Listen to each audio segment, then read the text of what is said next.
Assalamualaikum warahmatullahi wabarakatuh.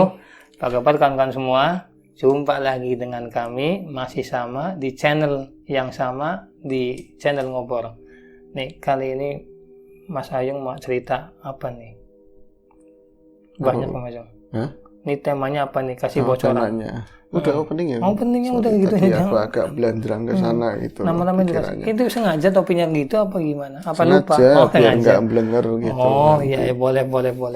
Monggo nyapa kawan-kawan dulu. Baik, aku tanya apa kawan-kawan dulu. Assalamualaikum warahmatullahi wabarakatuh. Waalaikumsalam. Bismillahirrahmanirrahim. Apa kabar kawan-kawan Ngobor semua? Semoga semua dalam keadaan baik, sehat, dan selalu bahagia tentunya. Kapanpun dan dimanapun saatnya. Ada kami berdua di acara ngobrolin yang horor-horor. Selamat datang juga untuk kawan-kawan yang baru mampir di channel ini. Semoga betah ya Bib ya. Amin. Di sini kami menyuguhkan cerita-cerita horor dan menyeramkan begitu ya Bib. Iya. Walaupun pada akhirnya ya kayak guyinan nih Bib. Tapi beginilah kami, mohon maklum Bib. Iya. Saya maklumin.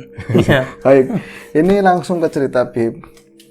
Jadi ada sebuah kisah Bib, sebuah kisah tentu yang pengen saya sampaikan ke teman-teman. Ini adalah kisahnya tetangganya teman Bib. Tetangganya teman. Aku juga paling lama kapan ya Lebaran kemarin ke sana silaturahim dalam rangka itu Lebaran. Seperti pada tahun-tahun berikutnya umumnya seperti itu. Tapi kemudian ngobrol ngalor ngidul akhirnya ya tadi karena temen juga tahu aku ada di Ngobor ya sama situ sama yang lain juga akhirnya ngobrolin kalau nggak horor ya nggak enak. Bagi dia mencurahkan, serem bagi saya adalah sebuah rezeki. Kan? Sebuah rezeki. Pasti ada bahan gitu kan, tambahan bahan yang lain. Jadi ini mengisahkan sebuah peristiwa horor yang dialami oleh tetangganya teman aku namanya Iqbal. Gitu. Dia juga pernah mengalami peristiwa horor dan pernah diceritain di Ngobor juga, tapi dengan nama samaran tentunya.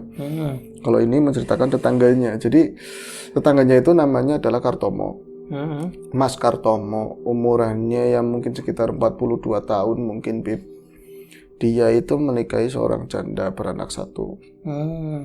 Jadi apa bahasa Inggrisnya ya Bib? Oh, sawis angel bahasa Inggris. Jadi apa ya? Dia itu menikahi seorang janda tadi ya Bib. Terus apa? Dia itu dulunya ya seperti yang lain, seperti orang-orang sini pada umumnya kan. Kalau misalnya usaha banyak kan, kalau di kampung ya mungkin mindsetnya udah begitu, susah, dapatnya sedikit. Akhirnya seperti yang lain ikut uban, ikut ke kota sana, kota besar, Jakarta dalam hal ini ya seperti biasanya.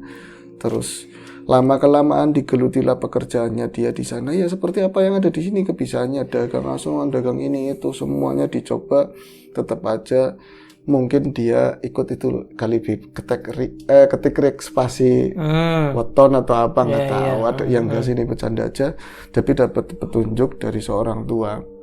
Masih mbahnya sendirilah ketemunya karena itu adanya mbah.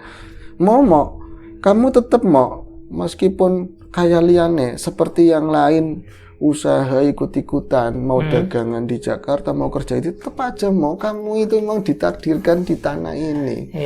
Nyambut gawe gini mau kerjanya di sini gitu kan. Itu waktu belum punya istri kayak gitu. Nanti kamu menikah rezeki insya Allah kebuka kayak gitu. Apa iya mbah? Iya Ariana wong tua ngomong gitu kan.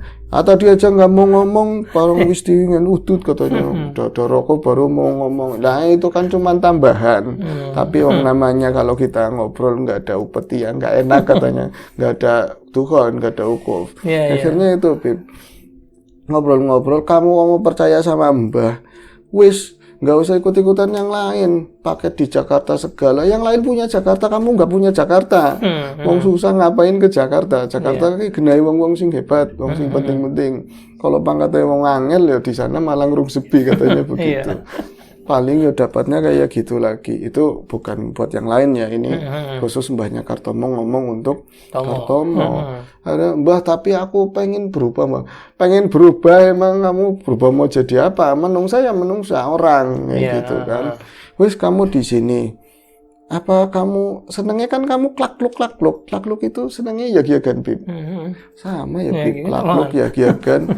Senengnya itu nggak mau diem di rumah. Kalau di kampung itu sedawane kali, sepanjang kali itu nyari apa, padahal nggak nyari apa-apa. Ntar ke sawah kemana, kamu sering jalan-jalan kayak gitu daripada apa itu bawa kresek apa bawa karung kayak gitu. Nanti ada botol apa dikumpulin, apakah dijual bisa mau. Ya juga ya Mbah, itu ya dapat ide cemerlang dari mbahnya sendiri Bib. Akhirnya apa? Dari idenya si mbahnya Kartomo, sebut saja kaki sudrun lah Bib. Akhirnya dia dapat ide, iya ya, itu ada orang lain, bukan dari desa sini, menikah sama orang sini. Dia nyatanya ngumpulin kardus, ngumpulin barang-barang bekas kayak gitu loh, kayak botol mineral apa. Sekarang udah jadi ini, bos rongsok. Aku mau ikut-ikutan kayak gitulah. Ikut-ikutan lah si Tomo muda ini, Bib. Tomo akhirnya mendapat petunjuk tadi ya, mbahnya sendiri. Dia mulai ngumpulin. Ya dari pertamanya pakai kresek gede, lama-lama pakai ini karung. Terus memang ada hasil yang lumayan, disetorin sama tadi yang udah jadi bos rongsok. Akhirnya dia dapat perolehan yang cukup fantastis menurut Kartomo. Ini petunjuk bener kalau orang tua ngomong ya. Yang namanya orang tua kan pengalamannya lebih syarat dan banyak kan nggak mau jeburin anak cucunya. Katanya tak jalanin, kata Kartomo kan. Bener, aku malah dapat dari hal ini, dari apa yang aku lakukan ini. Akhirnya apa? Dimatengin sama Kartomo. Dia mulai lebih giat lagi, ada modal, berani beli besi bekas. Dari kayak misalnya sepeda bekas, apa aja dibeli. Dan kalau misalnya tukang rongsok keliling itu kan biasanya pakai ini gerobak kayak gitu yang ditempel sekalian bawa timbangan ya. Betul, bawa timbangan. Dia mulai ngumpulin modal, dipinjemin sama si bosnya untuk timbangan awalnya gitu kan. Lama-lama itu singkat cerita aja, dia pengen mandiri, Bib. Dan tadi bosnya juga welcome dia. Kamu udah bisa mau pikir sendiri nggak apa-apa, mau sono. Tapi kamu store-nya tetap sama aku, katanya begitu. Gitu. Sama aja dong. Sama aja ya, Bib ya. Akhirnya apa? Dia itu bisa punya modal, taruhlah tetap lebih berkembang lagi sampai ada cita-cita begini. Datang lagi ke Simbah Sudrun itu, Ki Sudrun. Ya kan mau belum ngomong aja udah begitu. Baru dipersilakan masuk, duduk, keluar dari dalam aja. Ya kan mau ngomongnya aku apa katanya. Wong tua kayak mesti bener katanya seperti itu. Bener lagi kalau ada ininya Mbah, kata rokok kan Bib. Gula teh kopi ini mau ada udah dibawa masuk sama cucunya dengan digituin. Akhirnya ngobrol. Ya kan, kalau kamu nurut ya insya Allah dari dulu. Sampai aja baru ngomongnya tahun kemarin gitu, dari dulu gimana. Akhirnya ngobrol-ngobrol lagi. Aku pernah bilang sama kamu apa? Suruh nyari rongsok, Mbah. Ada yang lain kamu lupa. Suruh menikah, Bib. Jangan kelamaan menikah. Kalau udah menikah, rezeki kamu bakalan terbuka. Mbah, sing gelem karo wong kayak aku siapa? Yang mau sama aku siapa? Aku nggak punya waris banyak.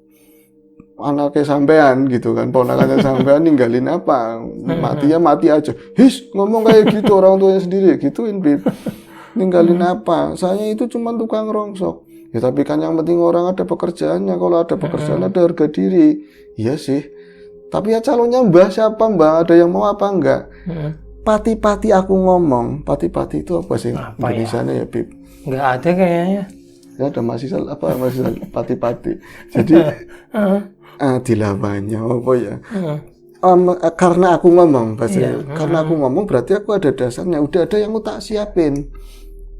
Jadi kalau kamu mau, ini kan ada kerabat masih, langsung kan Kartomo kan jadi ini semangat. Jangan-jangan aku mau dipatilkan mau dijodohin gitu. Ternyata bener, Bib.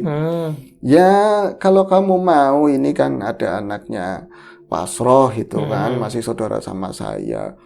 Langsung menyungutkan diri kan ini mukanya. Jangan-jangan randane gitu kan. Bener mau dijodohin sama itu. Tapi kan punya anak. malah penak urusan gawe wis dadi bocah kayak gitu kan, Bib. Iya, iya. Kalah akhirnya itu singkat cerita itu menikah, Bib. Mau juga. Bener-bener menikah dan kata simbahnya kalau kamu menikah rezekinya tambah gede. Menikah yang direstui sama Gusti Allah, insya Allah nanti rezekinya tambah gede. Bukan rezeki kamu aja, mau rezekinya si bocah, rezekinya istri. Punya anak lagi ya kayak gitu. Iya, iya. Tapi jangan sampai kamu ngomong ini yang usaha saya, belum tentu ini rezekinya bocah tapi lewat kamu. Orang tua bijak juga ya, Bib, orang lagi kayak gitu. Akhirnya apa? Oh, kayak ada sesuatu, Bib. Sorry. Akhirnya apa? Menikahlah dia. Setelah menikah mulai berpikir, ini aku masih ngikut sama rumah orang tua. Ada Mbak Ayu, ada kakaknya yang laki-laki.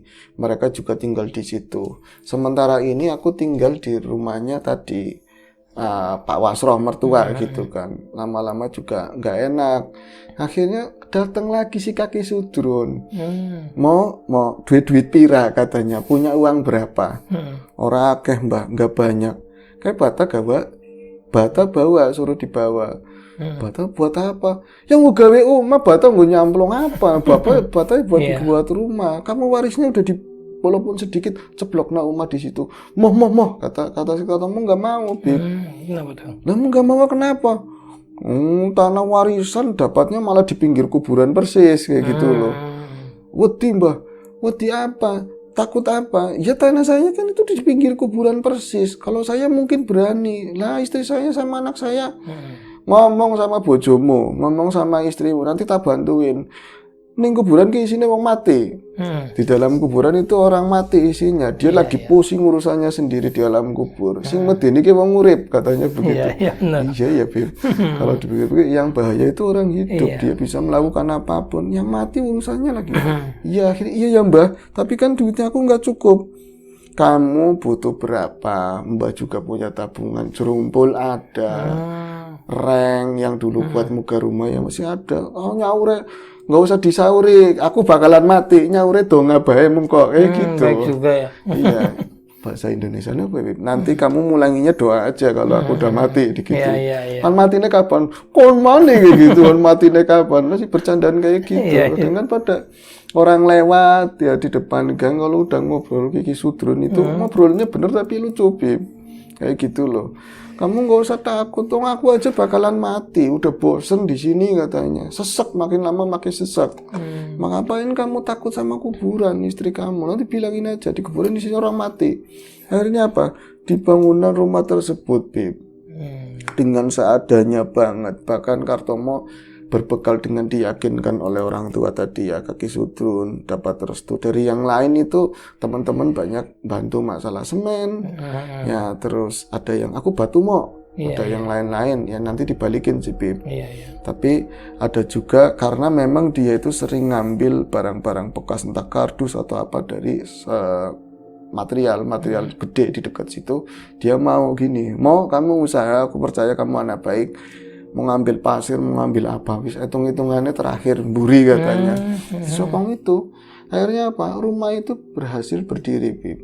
Singkat cerita begitu ya, walaupun belum ada di plester, belum di keramik, masih tanah lah seperti itu.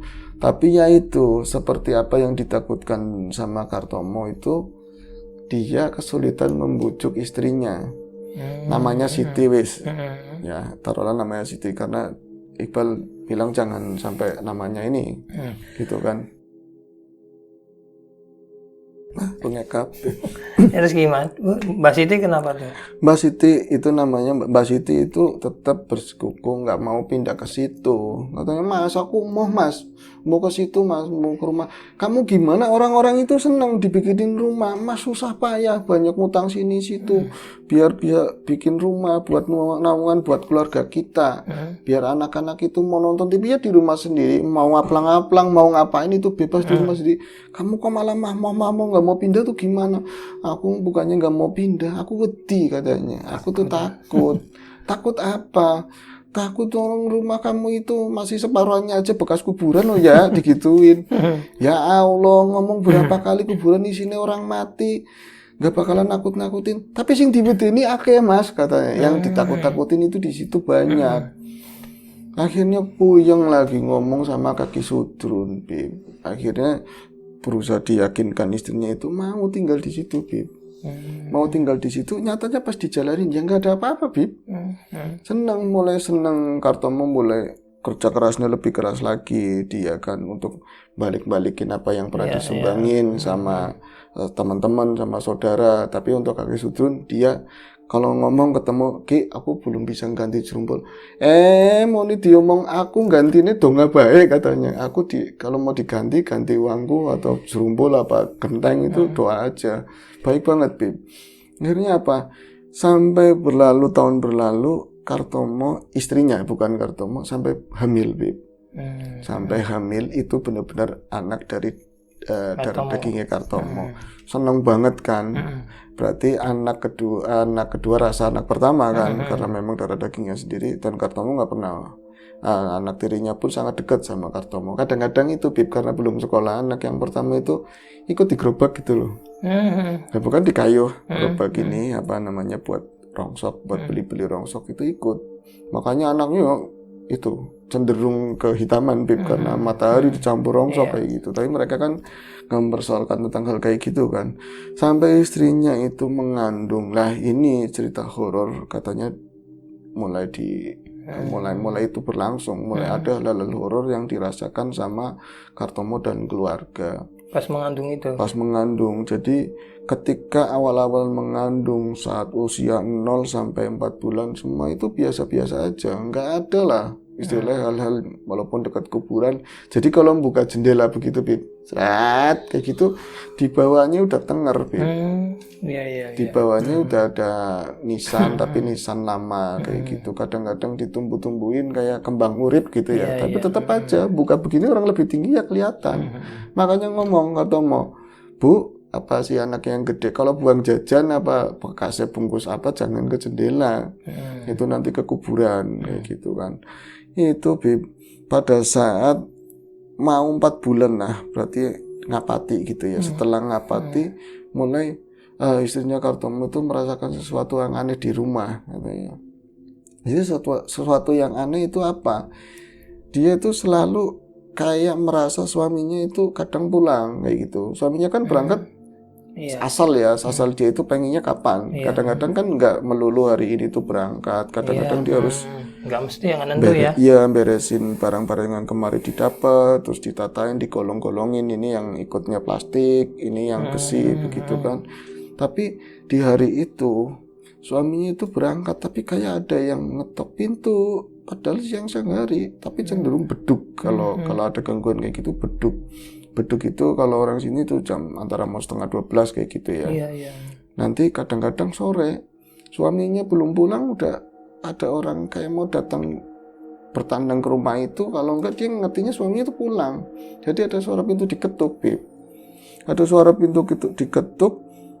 Ini tamu, suaminya kalau pulang aja gitu kan. Itu juga nggak dikunci. Iya, paling Assalamualaikum, Dek, itu manggil anaknya yang pertama. Kata, Bu, bikin air, Bu, gitu kan. Padahal susah bikin air ya. Susah bikin air, Bib. Manusia mana ada bisa. Kemarin bikin minuman pun bisa. Minuman, bener, Bib. Udah mulai nyebelin ya, Bib. Akhirnya apa? Dia ngomong kayak gitu. Ada yang ngetok, berarti tamu bukan suamiku. Tapi ntar kalau misalnya ya namanya hamil awal-awal kan kadang-kadang ada yang namanya nyidam gitu kan. Lagi nggak enak, lagi munyel-munyel gitu loh, perutnya lagi nggak enak. Itu sambil tretean, perembetan tembok-tembok yang belum di plester itu, Bib. Terus kan namanya lampu ya nggak semuanya dipasang, udah ada ininya kan, stop kontak, udah ada fittingan, tapi yang paling yang mau buat tidur, kalau nggak di depan gitu kan. Itu siang-siang aja masih gelap gitu kan di dalam. Itu perembetan tuh nyampe pintu. Mas, paling kayak gitu, nyapa-nyapa suaminya gitu. Gak ada orang, Bib, buka. Yang kotok-kotok siapa sih? Paling dia ngomong si Siti, Mbah, jangan kayak gitu sih, Mbah. Mbah, jangan kayak gitu, Mbah. Kalau mau mertamu aja, tapi jangan gangguin saya, tapi jangan ngetok-ngetok. Aku wedi, Mbah, akunya takut. Terus anaknya, apa sih, Mak? Nggak ada apa-apa kayak gitu kan. Nanti masuk lagi kadang-kadang sore kayak gitu, Bib. Sampai pada saat itu berlangsung, tapi nggak pernah lihat wujud ya. Diceritain sama Kartomo, sama suaminya, selalu ditenangin, itu perasaan kamu aja. Selalu kayak gitu. Padahal Kartomo juga kepikiran dan ngomong sama Ki Sudrun.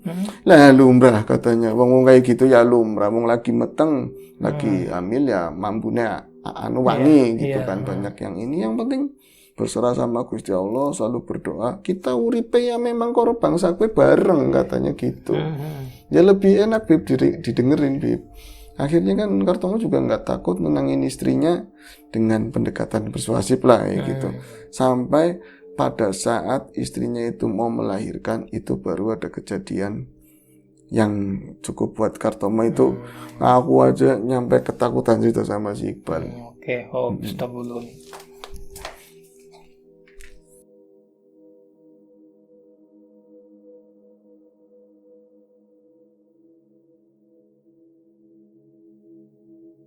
Oke Bang, lanjut. Ini proses kelahiran gimana nih?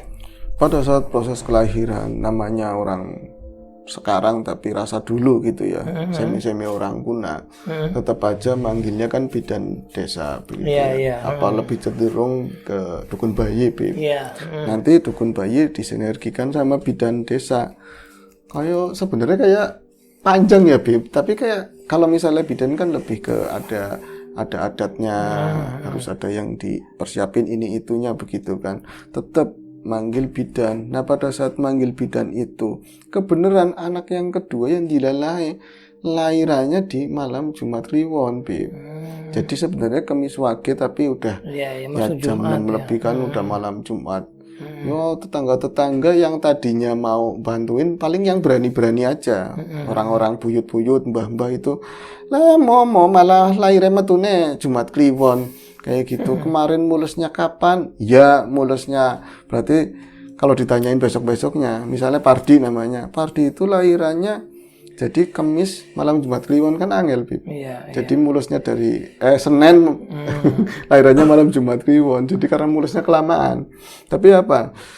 Malam itu memang apa ya, setelah beberapa hari udah ada tanda-tanda si Siti mau melahirkan kan, dan kepayahan banget.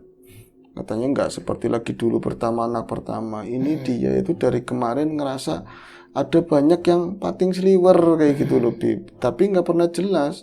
Cuma macam bayangan-bayangan pada saat jendela yang pas kuburan nggak pernah dibuka. Tapi jendela yang sebelah sana kan kebun, sering dibuka. Tapi itu kayak ada orang lewat.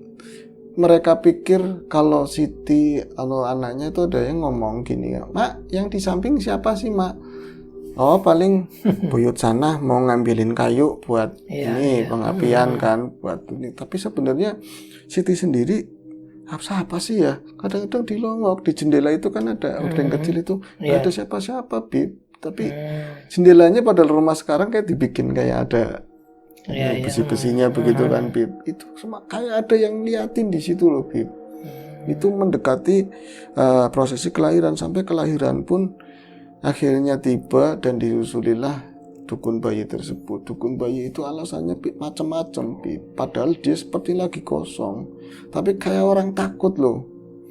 Jadi akhirnya tetangga, dasarnya dukun bayi enom sih katanya gitu. Jadi dia warisnya orang tuanya. Kalau orang tuanya, pokoknya saya ditanggung jawabi untuk ngurusin lahiran. Mau ada perkara apa, saya maju kayak gitu. Kalau ini rada maju mundur, satu karena Jumat Kliwon, dianya kayak udah ngerti bakal ada gangguan dari hal-hal yang kayak gitu, Bib. Akhirnya tetap dibujuk mau datang ke situ, tapi dia kayak gimana ya, kurang sabar, Bib. Wis pokoknya ngeden aja kayak gitu loh, Bib. Ngeden, dicekelingan yang benar kayak gitu kan. Ngeden jangan tanggung-tanggung. Kayak kurang sabar, marah-marah, tapi dia selalu celingkukan ke belakang. Lah Kartomo kan ngomong, Mbak, tetap umurannya kan nggak terlalu beda kan, dukun bayi itu. Mbak, ada siapa sih, Mbak? Kayaknya situ resah banget. Ya, siapa maning sih, siapa? Kayak Kartomo, siapa lagi? Masa kamu nanyain sih kayak gitu? Oh, pating sliwer banget kayak gini, nggak enak banget. Tolong, Mbak, sama dukun bayinya itu, kalau mau ngomong kayak gitu, istri saya nanti denger tambah takut. Iya kelalen katanya kayak gitu, Bib. Nanti ke belakang, nanti ke depan lagi wirawiri kayak gitu sampai bidan itu datang. Terus akhirnya, wis kalau kayak gini, ini kan sekarang ada kewajiban apa ya, ngelahirin itu di bidan ya. Kalau enggak di tempat bersalin. Iya. Kalau itu kan dulu masih di rumah masih boleh. Iya. Akhirnya karena memang suasananya nggak kondusif itu, Bib, bidan itu menyarankan dibawa ke klinik aja, ke kliniknya dia gitu kan. Iya. Dibawa ke sana. Nah, malam-malam, Bib, itu bawanya aja. Jadi Kartomo itu di belakang, kayak bangsa nih apa ya, Jarit, Tremos itu malah dibawa pakai gerobak itu loh, gerobak yang buat nyari rongsok. Di depan itu dibawa pakai becak, Bib, istrinya. Itu Mas yang saya lihat, belum pernah seumur-umur dari kecil sampai gede itu ngelihat bangsa-bangsa seperti itu. Kalau itu malam itu, ya Allah, di jalanan yang untungnya nggak ada yang ngadang. Tapi kalau misalnya saya itu kan dari klinik harus ngelewatin gang kecil, nanti pertolongan kecil lagi, belok lagi ngelewatin kebun, nanti baru jalan gede. Dari jalan gede sekitar 200 meter baru ada ketemu klinik itu. Malam Jumat Kliwon, orang kayaknya udah, kalau di desa saya kan kalau Kliwonan banyak ke tempat ngaji, ke ziarah, jadi sepi banget. Lah itu lagi mau berangkat, istri ada gandul itu bertahan gitu, nggak mau ke klinik, di sini aja, takut keluar rumah, takut nanti ada kuntilanak, ngomongnya kayak gitu terus. Kalau kata saya, Bu, udah Bu, serahin sama Gusti Allah. Alah, serahin apa, aku sing rasani larane kayak gitu, Beb. Angel banget kata si Kartomo. Akhirnya keluar dan Kartomo itu ngeliat istrinya, muka-muka nggak ngeliat, dia minta becaknya ditutup depannya biar nggak ngeliat arah depan. Tapi walaupun Kartomo di belakang itu selalu di persimpangan itu ngeliat ada sosok perempuan yang berdiri, Bib. Tapi kalau udah dekat nggak ada, perempuan itu nggak ada, tapi rasanya dekat banget. Angel ya, pasti sosok itu nggak ada, tapi dia itu serasa deket banget dan ketawa, Bib, cekikikan, bener-bener cekikikan dan keras gitu loh, seolah-olah deket. Pada saat Iqbal cerita kayak itu aku nyela. Biasanya kalau yang suaranya keras justru jauh loh, kalau yang deket malah yang suaranya kecil malah deket. Apa ya Mas? Katanya aku bilang kayak gitu. Yang Bu Kartomonya ketakutan. Nanti di persimpangan lagi ada lagi sosok kayak gitu, Bib. Gitu loh, sampai bener-bener sampai di tempat persalinan baru gangguan yang kayak gitu kan udah nggak ada karena di jalan. Tapi pada saat pulangnya itu kan 2 hari setelah melahirkan kan, mereka pulang, istrinya pulang, nggak ada terjadi apa-apa. Tapi yang ponakan yang tugasnya bawa ari-ari itu loh, itu digangguin sosok seperti itu lagi. Jadi ada sosok Kunti itu ngikutin. Jadi dia kan sedianya mau sore hari, tapi karena masih kerja akhirnya bisa ngambil itu malam hari di tempat persalinan itu, dan minta tolong ke teman siapa aja yang ayo ikut bonceng buat bandul gitu loh, buat teman. Tapi nggak ada yang mau. Akhirnya dibawa, dicangkolin di motor, dikasih plastik resek yang double-double itu loh, Bib. Nah itu motor, padahal motor sekarang, Bib, udah ngedenya kayak apa, katanya berat banget itu, Bib. Berat banget, motor di jalan itu berat banget. Ngedibel kali mesinnya apa kayak gitu, aku tak bercandain gitu. Enggak Mas, saya nyaksiin ternyata itu kan namanya Udin. Masih saudaranya Kartomo. Din, kon bonceng siapa? Din, kamu itu boncengin siapa? Din, itu banyak orang. Din, Kunti. Udinnya nggak ngeliat, dan sekarang kan nggak denger orang ngomong kayak gitu. Mereka itu yang di jalan itu ngeliat Udin memboncengkan seseorang lah kayak gitu, dengan sosok cenderung ke itu, putih, rambutnya jiwuk, nggak keramasan itu loh, Bib. Akhirnya apa? Udin susah payah bawa itu sampai ke rumah, Bib. Sampai ke rumah, beruntung waktu itu ada kaki sudrun. Den, kon bonceng siapa? Kamu itu boncengin siapa? Langkah siapa Pak? Dewekan, katanya. Aku sendiri, nggak ada siapa-siapa. Aku mburimu. Minggat digituin sama Ki Sudrun. Akhirnya Udin nggak denger, semuanya nggak lihat, tapi mereka itu semua dengar ketawanya tok lebih. Ketawanya suara ya kayak gitulah, kuntilanak kayak gitu. Dia tuh ngikik. Nah, kejadian itu selesai sampai ada gangguan lagi sekitar mau anaknya itu sekitar 1,5 tahun. Lama ya durasinya. Lama.